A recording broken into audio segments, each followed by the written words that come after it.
Muy buenos días, damas y caballeros, amigas y amigos. Bienvenido a este su espacio Periodismo y Sociedad, un programa horizontal, abierto, que se transmite por el canal 19 Cinevisión en todos los cables en la República Dominicana.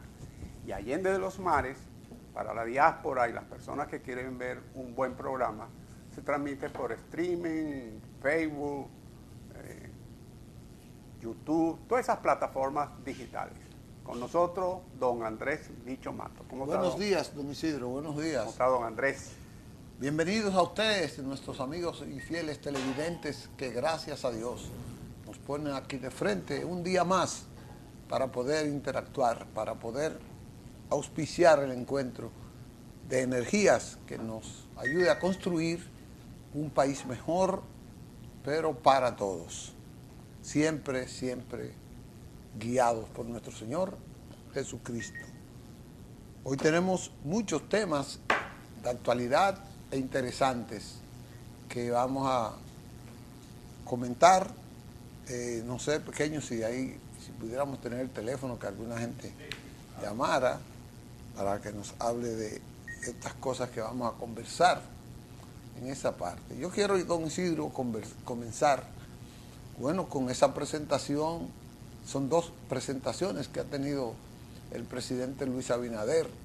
Ayer en la semanal duró de 4:30 a 6 y algo, casi 2 horas, enumerando primero sus logros, los logros de su gobierno en estos 5 años que lleva, pero sobre todo al cumplirse el primer año de su segunda gestión, que como no tiene que rendir cuentas ante el Congreso Nacional, porque eso se hace el 27 de febrero, él ha hecho inteligentemente un esquema de presentación segmentada, pero bastante amplia, porque por lo que ha expuesto, la labor ha sido ingente, prolongada, profusa en inversiones, en obras, en programas, etcétera, etcétera.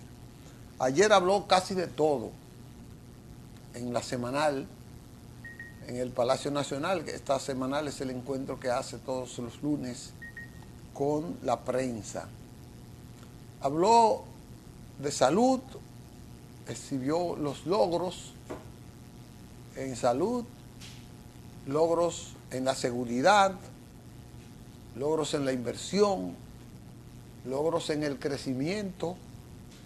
Presentó cómo ha mejorado el empleo, cómo ha mejorado la calidad del empleo. Hizo hincapié en la policía y las Fuerzas Armadas como parte integrales de la seguridad nacional.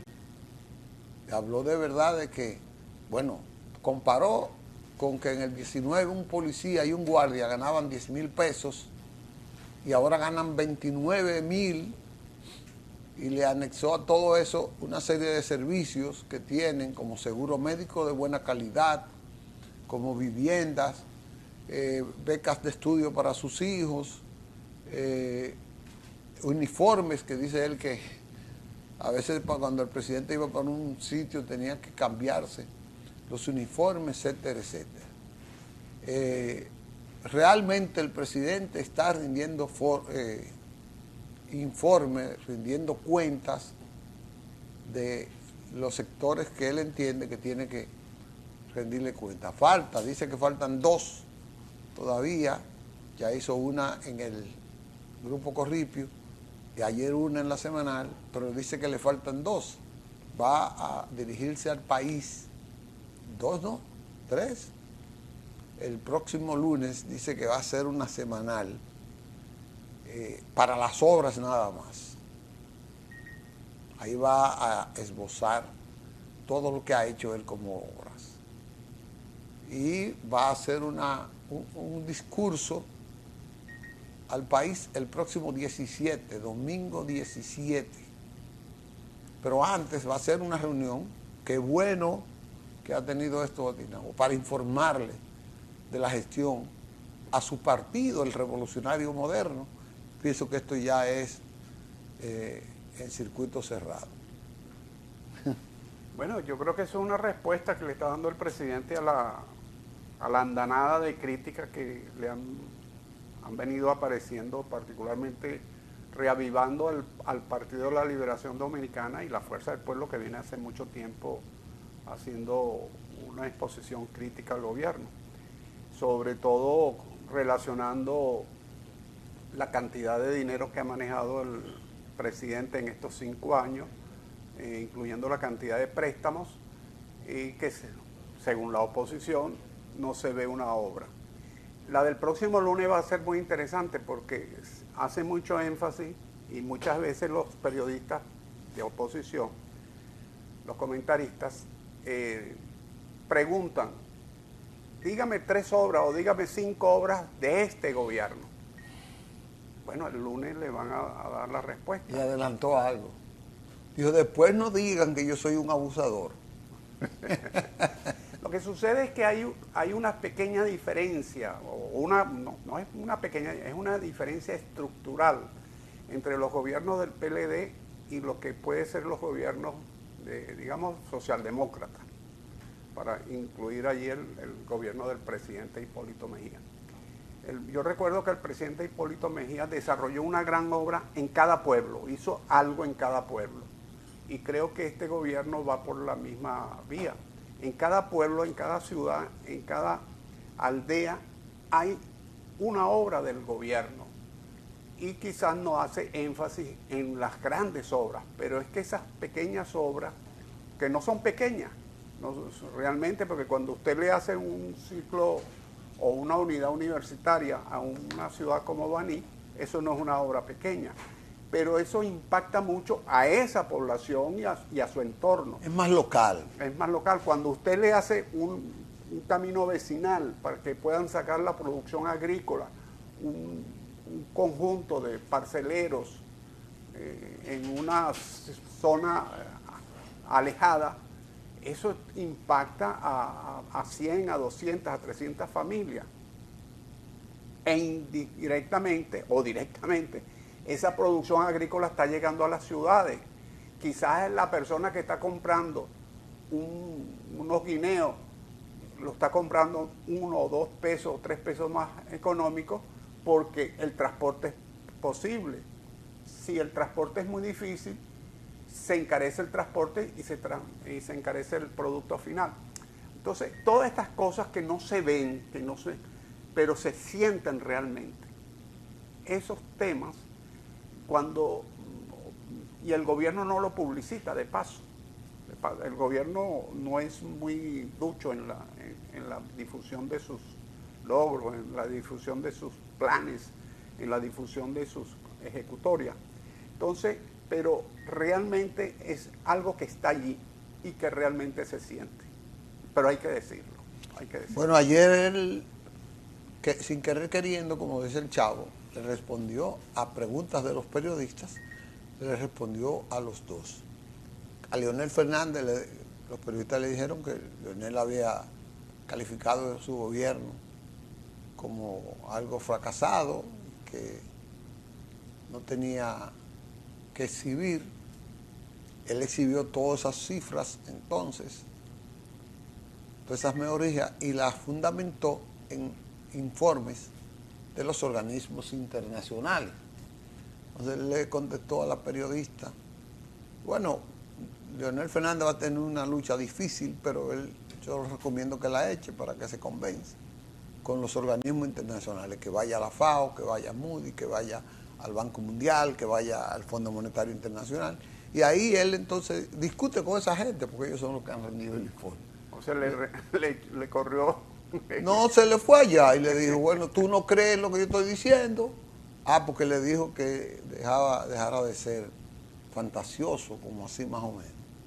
Y el PLD, que parece que tenía una orejita sobre parte del discurso, el PLD ayer hizo una rueda de prensa sobre la salud y le pidió al gobierno que tenía muchos defectos y que al gobierno que invirtiera en eso, que lo mejorara, como en traumatología, como en el hospital, la ciudad sanitaria, como en enfermedades catastróficas, inversión de alto costo. Él le respondió al PLD, pero sin mencionarlo.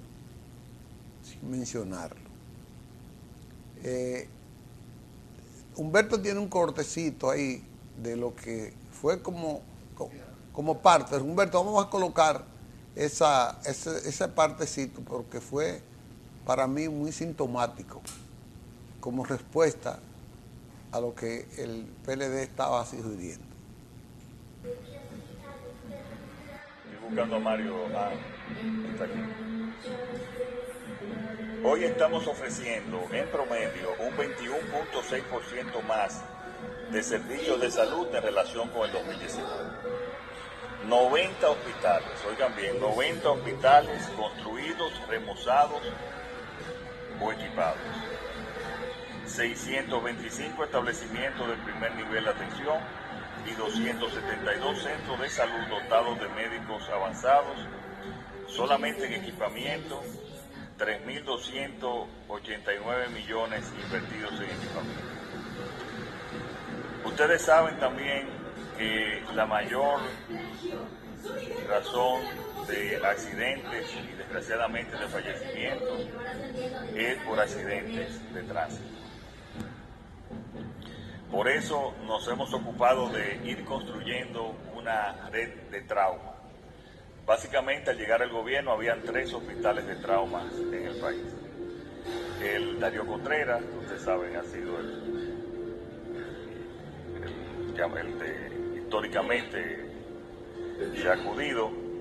El hospital en el Ney Arias, la parte del Ney Arias, y el hospital de trauma Juan Bosch en La Vega. Ya, como ustedes saben, construimos el hospital de trauma en Asua, el primero en el sur, y también el hospital de trauma que lo inauguramos la semana pasada o antepasada en Higüey, que es el primero en el este.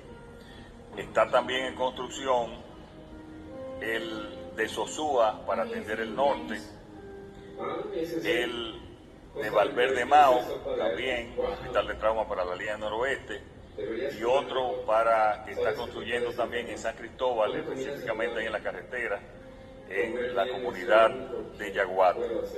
Es bueno destacar también que el hospital regional que estamos construyendo en San Francisco de Macorís, el San Vicente de Paúl, el regional mayor del país, también va a tener un centro especializado de trauma para toda la región.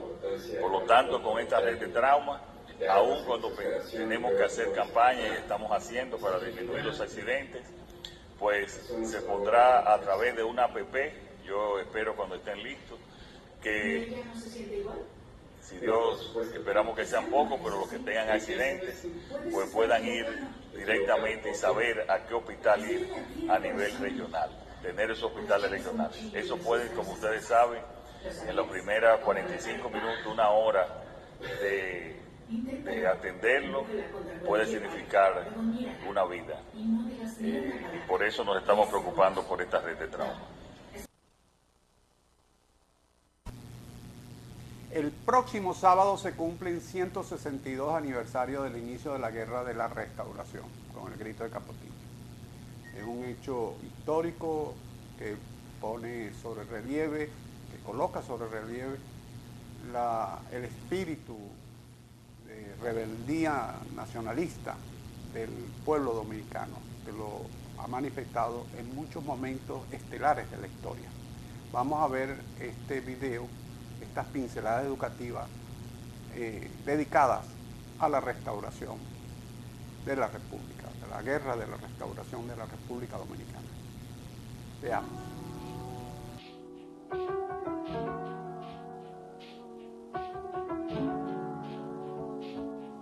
La guerra de la restauración movilizó a la nación dominicana en la lucha por su soberanía.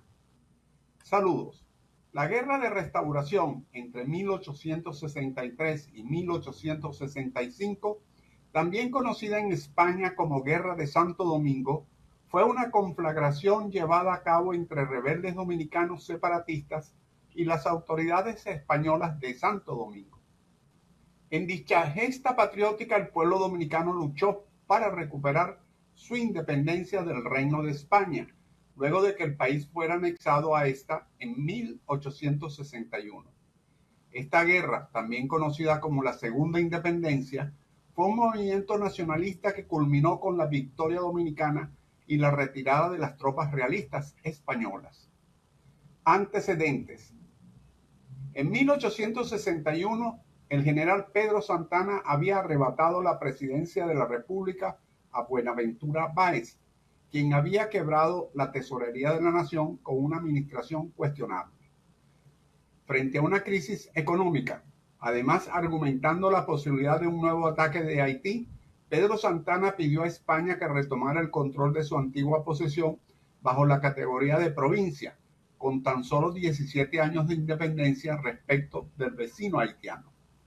El 18 de marzo de 1861 se anunció la anexión y Pedro Santana ocupó el cargo de capitán general y gobernador de la Capitanía General de Santo Domingo, además de ser nombrado marqués de las Carreras por la reina Isabel II de España, como recompensa por su apoyo a la anexión.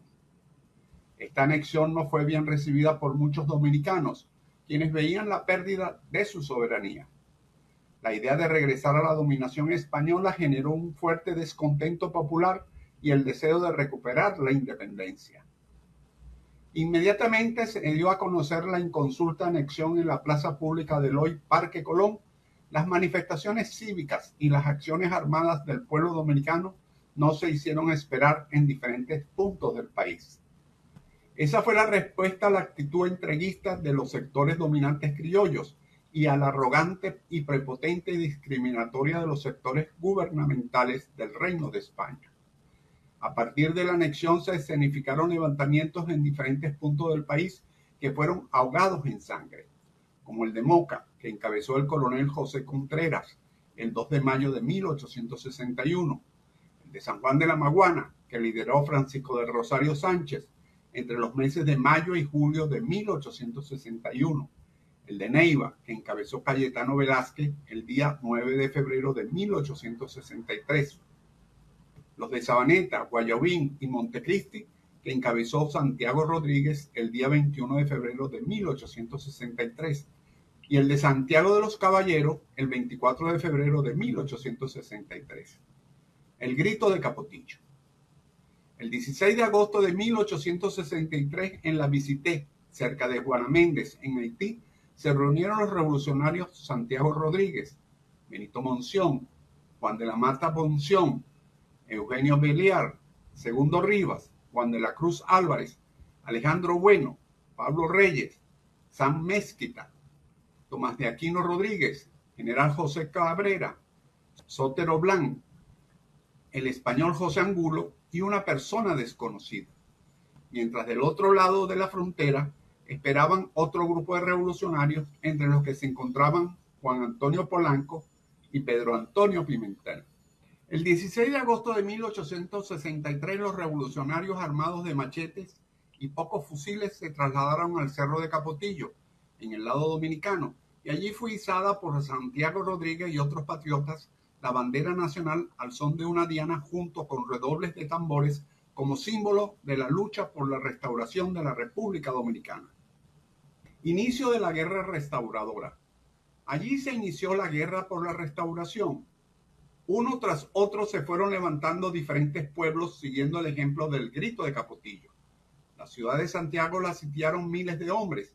Viendo que la situación se complicaba, España decidió enviar tropas de Cuba y Puerto Rico. El 13 de septiembre de 1863, un ejército al mando del general Gaspar Polanco se atrincheraron en la fortaleza San Luis en Santiago. Allí se tomó la decisión de incendiar parte de la ciudad de Santiago. Con ello los restauradores querían que esa urbe perdiera valor estratégico para los españoles. Al quedar destruida, era un sitio complicado para defender. La decisión del general Polanco fue efectiva y el ejército realista español se retiró de Santiago y decidieron marchar hacia Puerto Plata. Los hombres del general Polanco los emboscaron en el Carril y el Limón. Como consecuencia de ello, el ejército español tuvo más de 1.300 bajas, según fuentes realistas. La siguiente ciudad incendiada por los restauradores fue Puerto Plata. El 4 de diciembre de 1864, el general restaurador José María Cabral derrotó en La Canela a un componente del ejército realista. Papel del general Gregorio Luperón en la guerra. Gregorio Luperón fue un hombre de un fuerte sentido patriótico y de gran valor tanto en el uso de las armas como en el diseño de estrategias de guerra. Por estos méritos, cuando se supo que Pedro Santana pretendía invadir el Cibao, se le designa jefe superior de operaciones en las provincias del sur y del este. En Santo Domingo enfrenta al ejército español, que era comandado por Pedro Santana. Pese a ser poderoso y disciplinado, el ejército español fue derrotado con una estrategia de guerra de guerrillas por parte de los rebeldes. Luperón pasó a reforzar las operaciones en Baní y San Cristóbal, donde expulsó a los anexionistas. Retornó a Santiago, donde apoyó sin reservas al gobierno de Gaspar Polanco, ya que entendía que bajo el gobierno de Polanco, la guerra restauradora recuperaría el vigor que había perdido durante el gobierno de José Antonio Pepillo Salcedo. El 30 de septiembre de 1863, en el río Bermejo de Don Juan, en Monte Plata, en los márgenes de aquel riachuelo, flotaban frente a frente los pabellones de España y el dominicano. Luperón tenía plena conciencia del valor estratégico de la zona. Presentó su plan de batalla alcanzando la victoria y la retirada de las fuerzas realistas hacia la ciudad de Santo Domingo.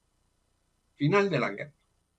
La guerra se prolongó por casi 2 años, causando bajas significativas para ambos bandos y un gran desgaste económico y social para la República Dominicana. Finalmente se iniciaron conversaciones de paz entre las partes en conflicto. Por España estaba José de la Gándara y por la República Dominicana Pepillo Salcedo. Poco tiempo después, Salcedo fue derrocado y asesinado. Asumiendo el poder Gaspar Polanco, también fue derrocado. Lo sustituyó en enero de 1865 Benigno Filomeno de Rojas, quien encabezó el gobierno restaurador, y Gregorio Luperón, quien fue una de las figuras clave en la lucha por la independencia y la restauración de la República. La Junta Provisional Gubernativa Restauradora, en enero de 1865, declaró en vigor la Constitución de Moca de 1858 y se nombró el 25 de marzo de 1865 a Pedro Antonio Pimentel como nuevo presidente de la República Dominicana. En España, el primer ministro Ramón María Narváez decidió poner fin a las operaciones militares y llevar el asunto de la guerra a las Cortes Generales, como se denomina el Parlamento en las monarquías constitucionales. Estas renunciaron a seguir con el conflicto, con lo cual el 3 de marzo de 1865 la reina Isabel II firmó el final de la guerra y el 15 de julio las tropas españolas abandonaron la República Dominicana. La guerra de restauración es definida, junto con la gesta de independencia frente a Haití, como una acción política militar trascendente de la República Dominicana en sus casi 2 siglos de vida republicana. Con esta proeza se puso de manifiesto una vez más que el pueblo dominicano está impregnado de un profundo sentimiento nacionalista que interpreta sus ansias de libertad, se sobrepone a frustraciones y conquista los anhelos más sentidos. Es cuanto, salud, fuerza y unión.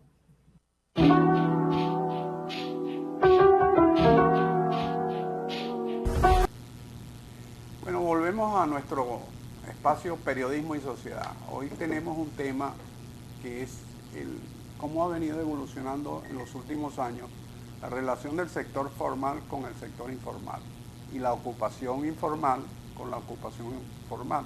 El sector informal son aquellas empresas o organizaciones que no están formalizadas, no pagan impuestos, no contribuyen a la tesorería de la seguridad social. Y dentro de ellas están muchos individuos que forman parte de ese sector organizado, pero que no está registrado, no está legalizado, o individuos que sencillamente trabajan por su lado y no contribuyen con los impuestos, no contribuyen con la tesorería de la seguridad social. Allí en pantalla vemos el concepto del sector formal e informal. Y hay otro concepto interesante que es la ocupación informal fuera del sector informal. O sea, son personas que no están en el sector formal, o sea, que no pagan impuestos, que no contribuyen a la tesorería de la seguridad social, pero le prestan servicios a empresas que sí lo hacen. Entonces, una empresa utiliza quizás un motorista, pero ese motorista que está por fuera no es parte de la empresa. Eso ha tenido una variación en los últimos años. Vamos a ver esta estadística. Humberto, por favor, nos coloca la estadística en el aire. Si nosotros observamos que en el año 2015 el sector formal era el 48.70% de la población y el sector informal el 51.30%. Y la ocupación informal, o sea, esos individuos que no pagan impuestos y no están registrados en la tesorería de la seguridad social, el 57%, 57.10%. Luego de la pandemia, en el 2020, en el primer trimestre del 2020, todas estas estadísticas están colocadas al primer trimestre del año. En el 2020, en el primer trimestre, el sector formal había aumentado al 51.90%. Se había aumentado al 51.90%. El sector informal se había reducido. Eso significa que había más personas cotizando a la Dirección General de Impuestos y a la Tesorería de la Seguridad Social. Pero luego de la pandemia, y ahí está la estadística del primer trimestre del año 2021, o sea, saliendo de la pandemia, se había vuelto a los niveles del año 2015. A los niveles del año 2015. O sea, producto de la pandemia, retrocedimos prácticamente a 5 o 6 años atrás. En este primer trimestre de este año 2025, las estadísticas del Banco Central de la República Dominicana nos indica que hemos vuelto nuevamente a los niveles del año 2020. Hemos regresado al 52.10% del sector formal. En el 2020 era el 51.90%, o sea, hemos superado inclusive esa meta. En el sector informal se ha reducido al 47.90%.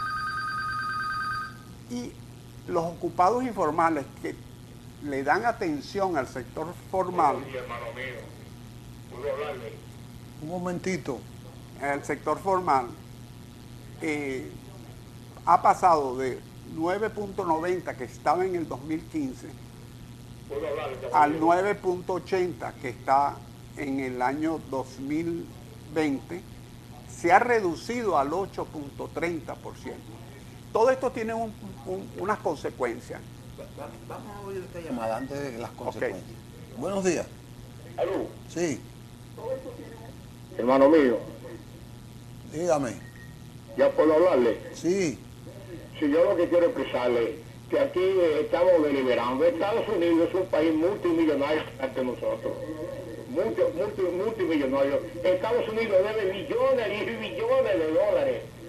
No es que Estados Unidos es rico, que tal vez está en tablería y pobreza. Es decir, que nosotros, la obra de este país, hay que hacerla. Francia ofreció obras para hacer algo, para ordenar este tránsito. Nosotros hemos avanzado mucho. Yo soy del siglo pasado, yo cumplí 81 años y me crié en un sitio donde era obligatoriamente todo. Pero aún se dejaron algunas obras que deberían estar ahí. Este país no es que no está llevando el diablo. Hay países que son más malos que nosotros. Ok, muchas gracias. Yo me refiero, no todo es malo. Muchas gracias. Estoy verificando que las obras que se están haciendo también hechas, son mentiras que no se ha hecho nada. Está bien. Muchas gracias. Hay que tener conciencia y tener educación. Que Dios me lo bendiga y que alguno de ustedes dé un presidente de la República para renovar esto mejor. Gracias. Vamos a ver las consecuencias de ese... Bueno, fíjese, se ha aumentado la base poblacional en la Dirección General de Impuestos, donde se pueden cobrar impuestos. Hay más individuos, hay más empresas formalizadas, lo cual ha contribuido. Cuando ustedes ven que la Dirección General de Impuestos presentan números de aumentos de los ingresos impositivos, es producto de esa política que se ha llevado de reducción del sector informal. De organizar el sector productivo. Claro, de pequeño. De capitalizar el sector informal y transformarlo en formal. De capitalizar a aquellos ciudadanos que tienen una actividad informal, que no pagan impuestos, pero tampoco aportan a la tesorería de la Seguridad Social, no aportan a los sistemas de salud, incorporarlos al sector. Entonces ese es el gran reto que tienen los gobiernos. Correcto. Ese es el gran reto, porque si en la misma medida en que nosotros logramos aumentar, aquilatar el sector formal, llevarlo al menos al 60%, cualquier reforma financiera, cualquier reforma fiscal no tiene que ser tan dura. Siempre se hará necesaria una reforma fiscal, pero al contribuir todos o muchas más personas a la hucha común, al pote común de la Tesorería Nacional, las reformas fiscales no deben ser tan fuertes. Bueno, siempre que las reformas fiscales lesionen por la parte de los que más ganan, los que más tienen, que paguen proporcional a lo que ganan, a lo que tienen, y que reduzcan algunos vicios que tiene el pago de los impuestos, como la evasión. Las reformas no son dolorosas en ese caso. Sí, eso es un punto de la reforma, o sea, es un punto importante, que paguen los que evaden, porque hay muchas empresas formalizadas que evaden impuestos. Si tienen que pagar 100, pagan 50 o pagan 30. Correcto. Evaden una parte. Tenemos ahí el teléfono con las personas que han querido llamar, que nos pueden llamar en este momento para que expresen sus opiniones. Ahí está el teléfono en pantalla y está aquí abierto para que ustedes llamen. Mientras tanto, yo quiero presentar un tema que tiene que ver con una realidad que está viviendo el país. Pero voy a poner un punto, un botón, el caso de Dio Astacio, su ayuntamiento y su intento de organizar a los usuarios de motocicletas, a los motoristas. Hay un video ahí que yo quiero que Humberto me lo coloque, por favor. Humberto, el video de Dio Astacio. Dígame a ver, hermano, ¿qué es lo que pasa? Este carnet, ellos están exigiendo un costo de 1.300 pesos para nosotros sacar, que viene siendo como una tarjeta de circulación, viene siendo como la licencia. ¿Qué pasa? Ese escáner que tiene ahí, tú lo escaneas y eso no sale nada, o te sale una información de Estados Unidos. ¿Tú eres de Estados Unidos? No. Porque yo no soy de Estados Unidos, checáselo ahí para que él vea lo que es. Entonces, si Dio Astacio lo que quiere es cuarto, que salga a robar ese mamagüevo, que aquí nadie trabaja para él.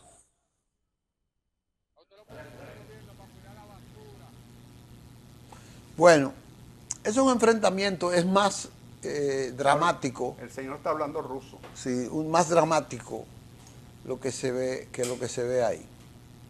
Habían miles de motoristas frente al ayuntamiento en la San Vicente de Paúl, protestando contra la gestión de Dio Astacio. Él está cobrando, él está intentando registrar a los motoristas, asignarle un registro a cada uno,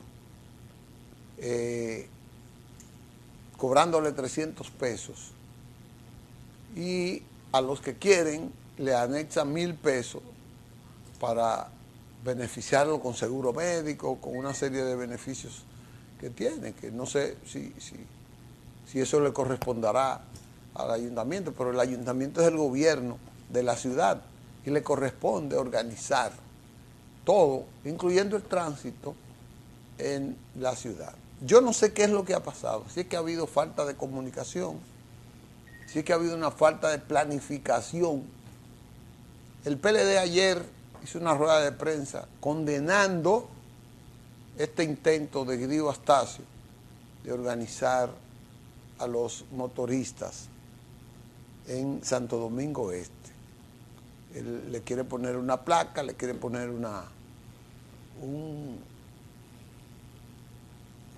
un registro. Y ayer entonces, en respuesta a lo del PLD, Guido Astacio echó para atrás, reculó y suspendió por un año la intención de regular eso. A los motoristas hay que regularlo.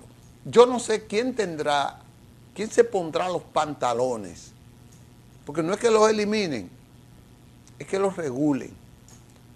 Los motoristas que no respetan las leyes de tránsito, los motoristas que caminan en una sola rueda, los motoristas que andan en vía contraria, los motoristas porque son riesgos, son conductores temerarios en una parte importante.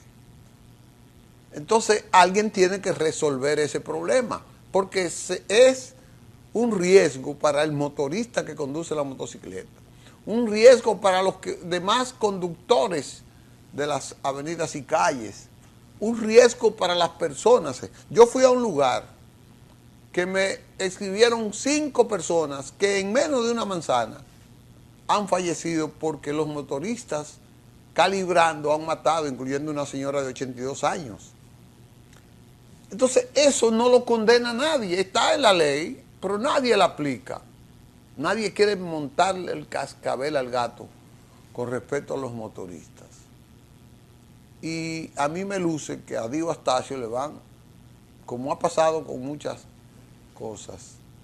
Yo vi un programa que comenzó Interior y Policía, en donde hacían filas y filas para registrarse, asignarle una placa, obligar a que tengan su matrícula, ponerle un número, un chaleco con número, etcétera, etcétera, para reducir la delincuencia que en motores es muy profusa. Pero también los accidentes entre los motoristas, de eso vamos a hablar en un programa que vamos a hacer esta semana. Señores, es sumamente costosa para la sociedad, sumamente costosa, es lo más costoso que hay. Nosotros estamos en el segundo lugar como país, con la mayor cantidad de accidentes y de lesionados, y por tanto de gasto. Aquí se invierten más de 3.500 millones de pesos en los hospitales públicos, en recuperar a los motoristas que sufren accidentes. Entonces yo lo que creo es que tiene que haber una disposición para que haya un diálogo, para que haya un encuentro con los motoristas. No ven televisión, ellos no ven programas como estos, ellos no ven anuncios, ellos no leen, ellos no entienden de nada de las reglas, ellos no comprenden nada, ni les preocupa nada, ni atienden, no se informan de nada. Ahora tienen muchos motores, teléfonos, y se enteran por las redes. Bueno, pues por ahí informarle todo eso para que ellos lo vean. Yo siempre tengo la idea de cooperativizar el motoconcho, cooperativizarlo, porque ahí usted los agrupa, los afilia a la seguridad social y ellos cotizan una parte, el gobierno puede subsidiarle la otra parte y les da su seguro. La mayoría tienen seguro de salud subsidiado, que es una carga pero que ellos no aportan. Entonces yo creo que hay que regular, porque son muchos los accidentes que se provocan por la temeridad de los motoristas conduciendo. En las autopistas los motoristas producen muchos accidentes y alguien tiene que ponerle el cascabel al gato para eso. Así es, don Licho. El tema de los motoristas es un tema recurrente y cada vez es más grave porque cada vez hay más motoristas. Es producto también de esta economía informal que hay que combatir. No todos los motoristas calibran, pero hay muchísimos que lo hacen. No todos los motoristas son pichones de delincuentes, psicofantes del amponato, pero hay muchos que sí lo son. Lo cierto es que en el caso de Santo Domingo Este, yo no sé en qué medida, yo sí creo que ellos pueden hacer la acción de regularizar, de intentar regularizar los motoristas que circulen por la ciudad, o fundamentalmente los motoristas cuya matrícula tenga como dirección la ciudad de Santo Domingo Este. Yo lo que no sé si pueden cobrar un arbitrio. Seguro los ayuntamientos pueden cobrar arbitrio. Sí, pero establecer ese tipo de arbitrio es posible. Yo no estoy diciendo que no, pongo la duda. Y en el caso de los 1.000 pesos para un seguro médico, yo creo que eso debería ser con SENASA, tratar de implementar y tener como piloto a los motoristas el sistema contributivo solidario, esa combinación. Yo creo que los 1.000 pesos están exagerados. Buenos días. ¿Aló? El sistema solidario. ¿Aló? Ese llamó y no habló. El sistema solidario contributivo que está en la ley, eso habría que intentar avanzar en ese sentido. Sería un gran éxito el gobierno que lo haga, y podría ser con los motoristas en general, tomando un núcleo, puede ser Santo Domingo Este, luego todo el Gran Santo Domingo, Santiago, etcétera. Ir avanzando en un programa a mediano plazo, pero cierto es que algo hay que hacer con este sector. Y no eliminarlo, porque ellos rinden un papel social, ellos trabajan. Son funcionales. Buenos días. Buenos días. Dígame. Eso que quieren hacer motoristas, eso es un robo puro. Eso es búsqueda de dinero. Eso es un robo a la luz del día. No se ve de lejos que es un robo. Bueno, gracias. Aquí la mayoría de gente tiene seguro SENASA. Gracias, señor. Sí, usted está de acuerdo. Está correcto, está bueno. ¿Aló? ¿Aló? Buena. Es de aquí de Santiago, los caballeros, José Aya Estrella, de las Américas. Díganos, señor. Mira, yo le voy a decir una cosa. Con respecto breve, a los motoristas y al chofer, que estamos muy desorganizados. Aquí va a haber que hacer, a que me digan que no, que yo que... Aquí va a haber que hacer un operativo con los delivery, que son muchachitos todos, que andan como los locos. Se ve que algunas veces cuando se juntan lo que hacen, echan puertas y levantan los motores por el cajón. Entonces, ¿qué sucede? Si pasa un problema con delivery, vamos a poner a usted o a cualquiera, ¿a quién le vamos a reclamar? Bueno, señor, se nos acabó el tiempo. Llámenos mañana. Gracias a usted. Bueno, el tiempo se nos terminó. Desde Santiago, el señor del sector Las Américas de Santiago, pero tiene la sintonía. Bueno, vamos a invitarlo para mañana. Tenemos una bonita entrevista mañana. Queremos que usted la comparta con nosotros. Gracias por su sintonía. Hasta mañana, si Dios quiere.